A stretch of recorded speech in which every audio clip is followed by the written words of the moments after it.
Welcome to the Weekly Roar, coming live from the Lion's Den, helping new managers become great leaders and awesome bosses.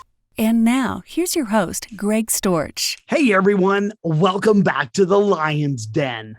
This is the Weekly Roar. It's great to have you back this week in the Lion's Den.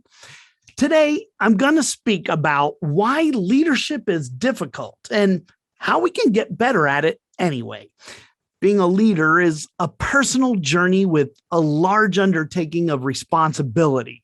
So why is it that some of us still want to do it? And how can we become better at it?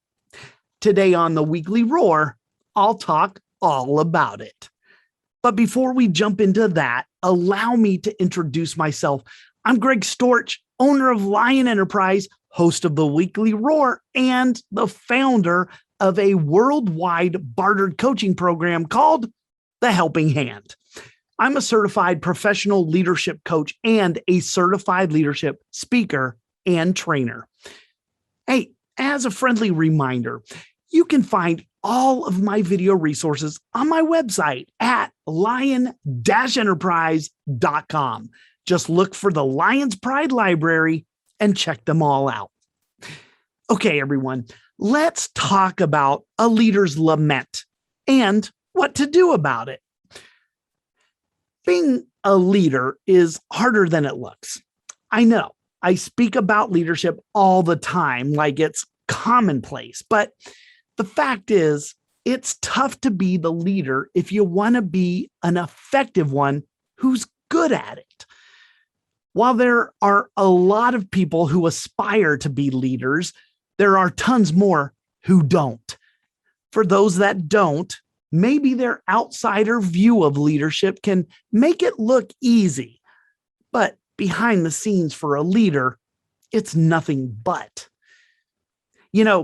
It'd be a lot easier if someone would just publish a leadership manual that we all could follow to be great leaders, but there isn't one. And that's why not all leaders become good or even great ones. See, leadership really has its basis in our own experiences, and if we're lucky, from the lessons we've learned along our journeys. And while we can grab any book on leadership topics, the thing is, most of them, if not all, are based on general practices and principles. So again, no leadership manual to follow, just basically some best practices. But if you aren't an inspired leader committed to lifelong learning, then you aren't going to seek out those books, are you? Probably not. I really think this is why we have a lot more poor leaders than we do great ones. See, great leaders are great because they put forth the effort to become that way. That's why I would tell you that the secret behind leadership is understanding that leadership is personal. And that's why I say that it isn't easy to do. Now, I've had the opportunity throughout the last several decades to work for some really awesome leaders and at the same time, some not so great leaders. I started studying leaders to help me understand what it is that makes a great leader. And maybe that's as I define what a great leader is, but it could be different for you. But I think we would all have some common definitions of what we think great leadership really is. Now, I've also spent a lot of time leading and managing successful teams. And what I've found is just how hard being a leader can be. I say that because how difficult the job is. Being a leader means you have to take responsibility for, basically everything when all is said and done. That's a pretty big deal.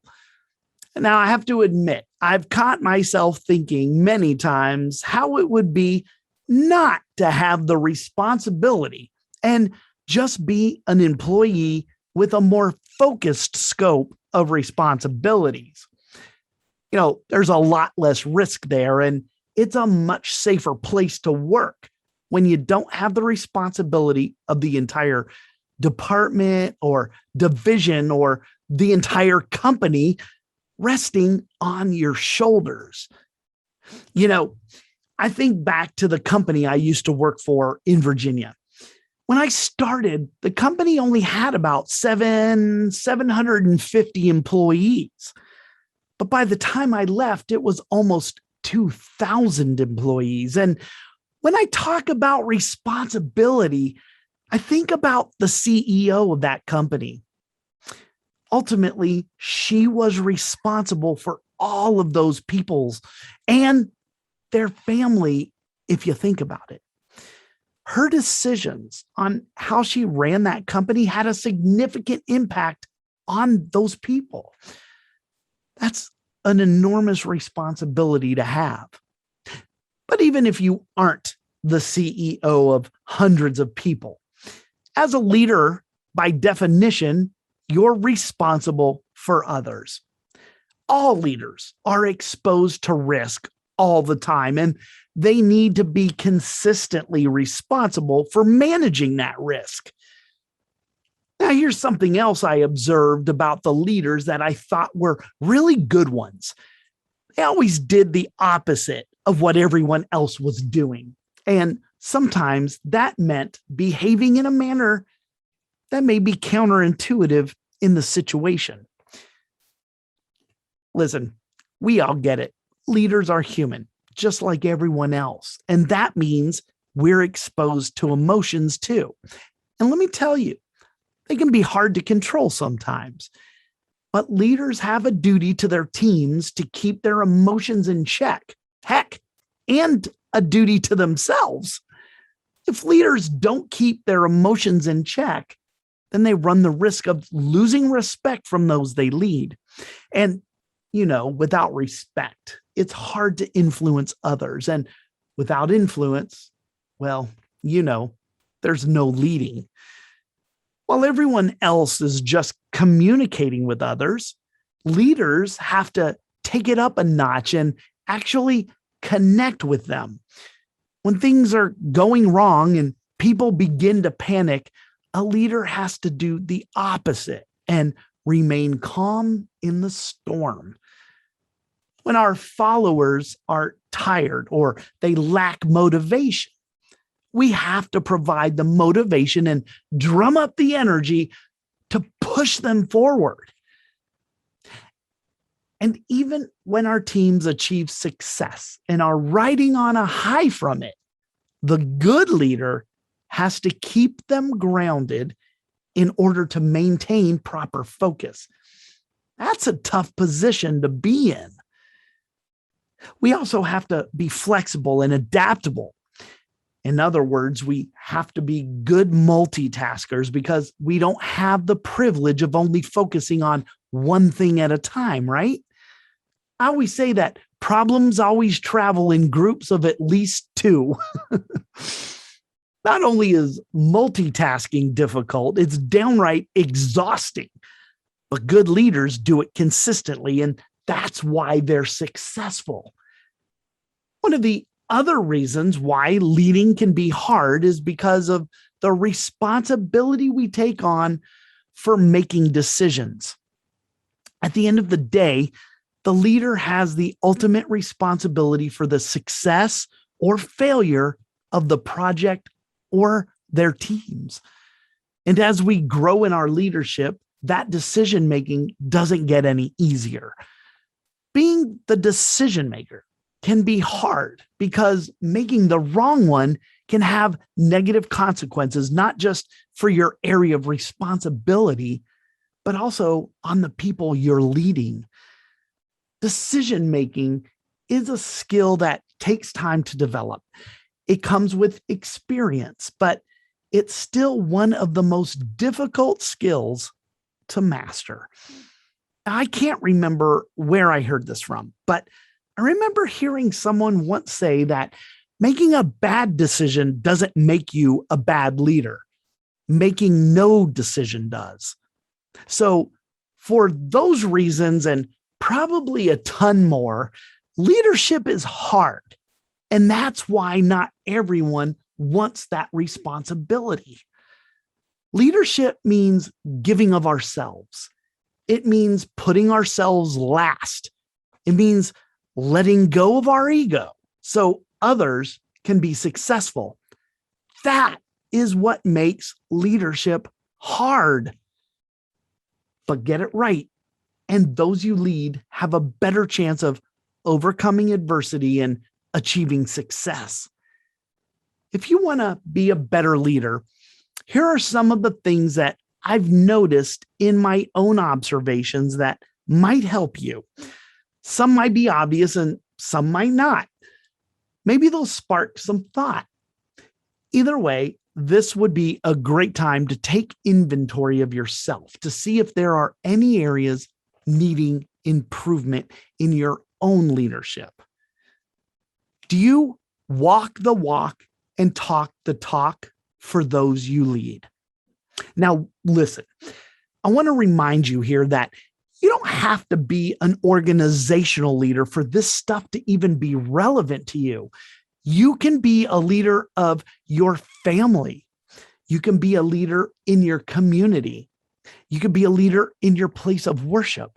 Heck, we even have to lead ourselves on a daily basis. So whatever role that you find yourself playing, there's sure to be some leadership component to it.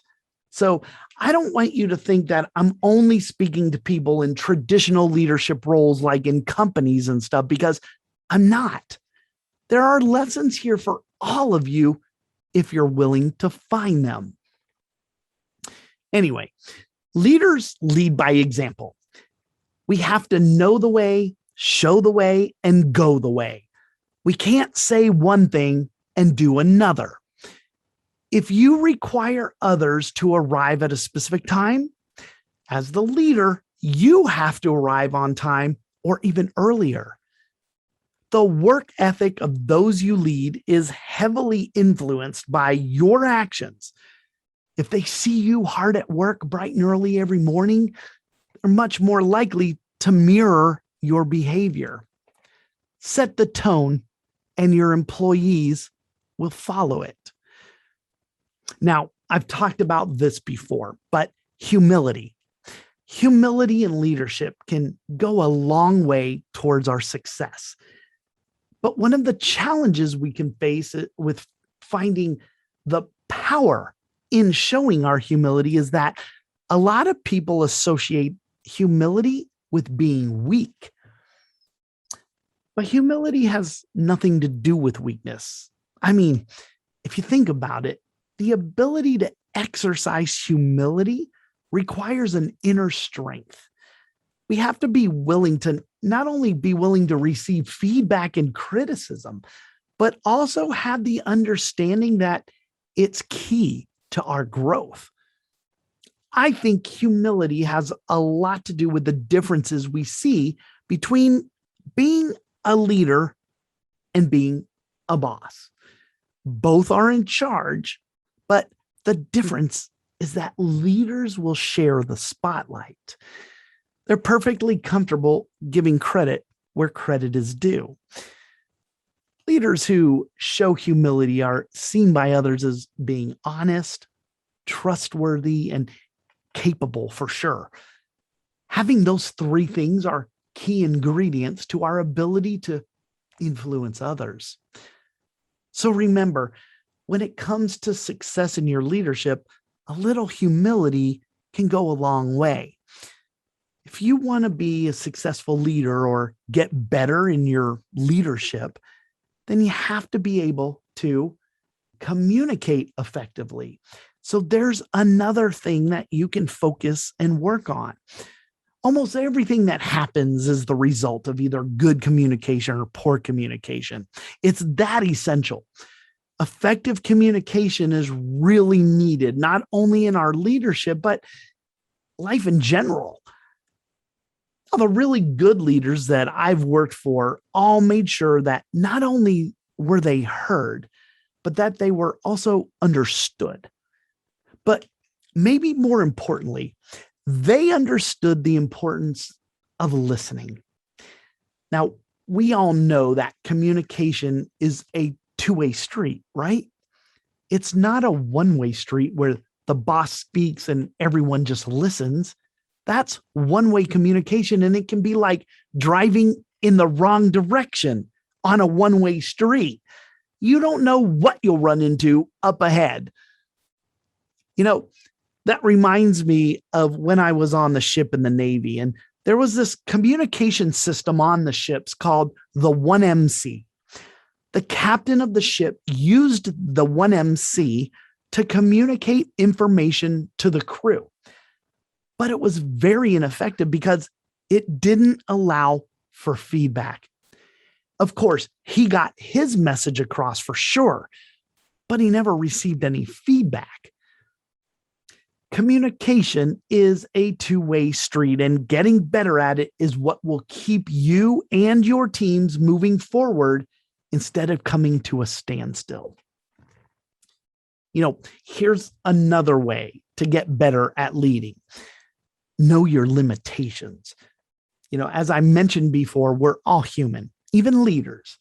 And because of that, we have limitations. Successful leaders know theirs. Not only do they know their limitations, but they also set boundaries around them and they enforce those boundaries. Now, the successful leaders that I've seen and the ones that I've studied knew what they would and wouldn't tolerate. And that saved us a lot of frustration for those following them because there was no confusion on where that leader stood. But let me add this before I move on. Acknowledging your limitations is just the first step. It's what you do next that really matters. Now, our perseverance is key to our growth. Good leaders quickly acknowledge their limitations, and that opens them up to others. And here's why. When we can admit we're not perfect, it's at that time, it's then that others can start to relate to us. Our followers want to know how much we're the same. If they see us as being something completely different, then we become unrelatable, and that can lead to mistrust. People want to work with a leader who knows what he or she can and cannot do. In the words of Tony Robbins, don't try to be perfect, just be an excellent example of being human. Okay, I found this insight to be interesting, but one of the common threads that I found in successful leaders is that they all had mentors. As they say, no man is an island. The best leaders out there know when they need help, and they know where to turn to in order to get it. Nobody can know everything. So finding someone you trust for advice when things get tough can make all of the difference. Now, you're probably getting tired of hearing me tell you that we don't get anywhere significant in life without the help of others, but, well, there it is again, because it's absolutely 100% true. Everything that's mattered, everything that made a real difference in my life was influenced by others. Now, I may not have called them mentors at the time, but that doesn't really matter. That's exactly what they were. People had gone before me and stopped to help me navigate my way using the lessons they had learned. But here's why they use mentors and why it works for them to be successful leaders. They listened to what their mentors had to say, not to what they wanted to hear. Now, in order to do that, you have to let go of your ego. If you just want somebody to reinforce your beliefs, then you're wasting your time and theirs. If you think you can do it on your own, I challenge you to rethink that approach and ask for help. Get a mentor that can help you learn and grow to become a better leader than you already are. Here's the last observation that I want to share with you on what I've seen successful leaders do to be successful. They commit to lifelong learning. They are all on a path of personal and professional growth. Some of the most successful people I know, and definitely the successful leaders I know, are constantly learning and always trying to improve themselves. There's always something that you can work on or a new skill that you can start to master. They may not know this, but the reality is that they understand the law of intentionality, which states that growth doesn't just happen. It's an easy trap for leaders to fall into. We've been naturally growing since we were born, both physically and mentally. But at a certain point in our lives, our growth stops unless we become intentional with our actions to continue growing. Great leaders don't assume that they're going to grow. They understand that they need to be intentional about it. So if you want to reach your leadership potential, you can't let life just happen to you and hope you learn a lesson or two along the way. It doesn't work like that.